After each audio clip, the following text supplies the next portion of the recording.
Students, welcome back to my YouTube channel. Hope all of you are fine. जी students, third chapter का 10th class के third chapter का हमारी 3.4 exercise and 3.6 pending थी। 3.1 भी pending है, उसमें शॉर्ट क्वेश्चंस ही हैं मोस्टली। वो आप देख लीजिएगा, उसमें कुछ पूछना हुआ तो पूछ लीजिएगा, क्योंकि ये जो है ना मोस्ट इंपॉर्टेंट एक्सरसाइज है हमारी। 3.4 लॉन्ग क्वेश्चन भी इसमें से लाजमी आता है। एक्सरसाइज 3.4 करने से पहले कुछ थ्योरम्स जो हैं वो मैं आपको बता दूं, ठीक है। सबसे पहले आ जाता है जी थ्योरम ऑफ इन्वर्टेंडो।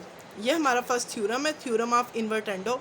जी इस थ्योरम में क्या है, हमारे पास अगर इसी तरह फुल ए रेशो बी प्रोपोर्शन सी रेशो डी में कुछ टर्म्स हैं तो इन्वर्टेंडो का क्या मतलब है। अगर हम इसे डिवीजन की फॉर्म में लिखें, ये हो जाएगा students A by B is equal to C by D. ये एक मोस्ट इम्पॉर्टेंट चीज़ है।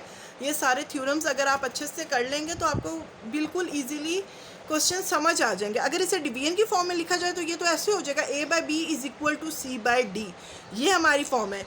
इन्वर्टेंडो थ्योरम पे आते हैं। अब इन्वर्टेंडो इन्वर्ट करने से निकला है। इन्वर्ट का मतलब होता है किसी चीज़ को उल्टा कर देना, ठीक है। तो अब इन्वर्ट कैसे करेंगे ऐसे जी। इन्वर्टेंडो मीन्स इसे उल्टा देना, उल्टा कर देना। तो इन्वर्ट कैसे होगा, ये b by A is equal to D by C. This is invertendo theorem.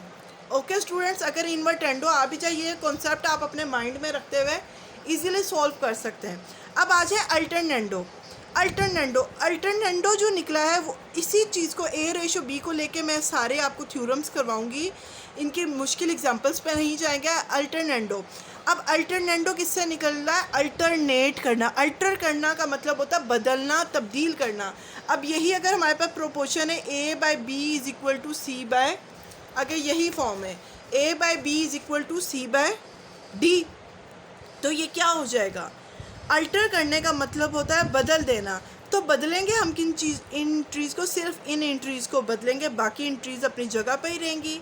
हमारी क्या हो जाएगा, A by B is equal to B by D, ऐसे हो जाएगा, ठीक है।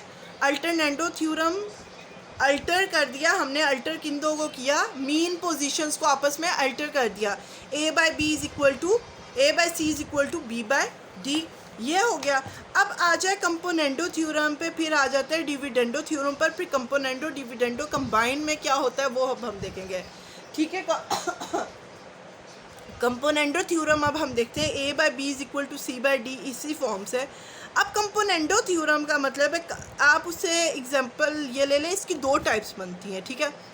उसमें आपने क्या करना है, फर्स्ट ऐसा है, अगर यही वाली हमारे पास इक्वेशन है, उसमें आपने क्या करना है, A ratio B is equal to C ratio D, ये फॉर्म में जो भी हमारे पास है ना। कंपोनेंडो में जी क्या हो जाएगा, ए रेशो बी जो है ना, ये हो जाएगा ए प्लस बी रेशो बी। ये वाली टर्म पहले वाली टर्म में ऐड हो जाएगी और प्लस करके, और दूसरी टर्म ऐसी रेशो की फॉर्म में ऐसी अलग रहेगी, इज इक्वल टू अगली दो टर्म कैसे होंगी, C plus D ratio D. ये वाली टर्म में अगली टर्म भी ऐड होके लिख दी और एक दफ़ा ये टर्म ऐसी छोड़ दी। और इसकी दूसरी फॉर्म क्या है, मोस्टली हम यही वाली फॉर्म देखते हैं। हम कंपोनेंडो डिविडेंडो कंबाइन लगाएंगे, बट यहाँ पर अब सेकंड इसकी फॉर्म ऐसे भी लिखा जा सकता है, ए रेशो दूसरी टर्म में भी ऐड करके लिख सकते हैं। जिस तरह फर्स्ट टर्म ऐसी ही रखती, A ratio A plus B is equal to C ratio C plus D, इसकी ये फॉर्म भी हो सकती है। अब कंपोनेंडो तो ये हो गया ना। डिविडेंडो में क्या है, डिविडेंडो में स्टूडेंट्स यही दोनों फॉर्म्स रहेंगी। जस्ट इन दोनों फॉर्म्स में क्या हो जाएगा, प्लस की जगह माइनस। कंपोनेंडो में हमने प्लस करना है, फर्स्ट रेशो में सेकंड रेशो ऐड करके एक दफ़ा लिख ली, और दूसरी रेशो ऐसे ही रही। इस साइड पे भी थर्ड में फोर्थ रेशो ऐड कर दिया और फोर्थ रेशो को अलग से भी लिख दिया। और डिविडेंडो में क्या हो जाएगा, जहाँ पर प्लस हो रहा है वहाँ पर माइनस हो जाएगा, जस्ट ये चीज़ है। अब जब हमने क्वेश्चंस में यूज़ करना है कंपोनेंडो डिविडेंडो थ्योरम, हमने क्वेश्चंस में students componendo dividendo theorem use करना है, तो उसके लिए अब हमें क्या करना पड़ेगा, इसे स्टडी करेंगे। कंपोनेंडो डिविडेंडो थ्योरम क्या है? कंपोनेंडो डिविडेंडो को जब हम लिखेंगे ना, कंबाइन में क्या है, कंपोनेंडो भी आ जाएगा, डिविडेंडो भी, यानी कि एडिशन वाला भी और सब्ट्रैक्शन वाला भी आ जाएगा। तो अब ये क्या बन जाएगा, A ratio B is equal to C ratio D को अब हम लिखेंगे A plus B ratio, sorry है A plus B ratio A minus B। एक दफ़ा जो दोनों टर्म्स है उन्हें ऐड करके लिख लिया, रेशो का सिंबल लगा के एक दफ़ा इन दोनों टर्म्स को माइनस करके लिख लिया, और इज इक्वल टू अब पहले प्लस हो रहा है ना, तो बाकी दोनों terms C plus D ratio C minus D, ये हो जाएगा। ठीक है स्टूडेंट्स, बहुत इजी है। कंपोनेंडो डिविडेंडो ही हमने यूज़ करना है क्वेश्चंस में ज़्यादातर। कंपोनेंडो डिविडेंडो में हमने क्या करना है, एक दफ़ा फर्स्ट वाली रेशियोज़ को दोनों को प्लस करके लिखना है और एक दफ़ा माइनस करके, और इक्वल की उस साइड पे भी थर्ड एंड फोर्थ रेशियो को एक दफ़ा प्लस करके और एक दफ़ा माइनस करके।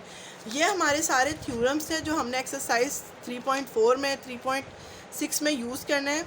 जी स्टूडेंट्स, आप इन थ्योरम्स को अच्छे से पहले प्रिपेयर कर लें, फिर हम एक्सरसाइज के सॉल्यूशंस की तरफ आते हैं।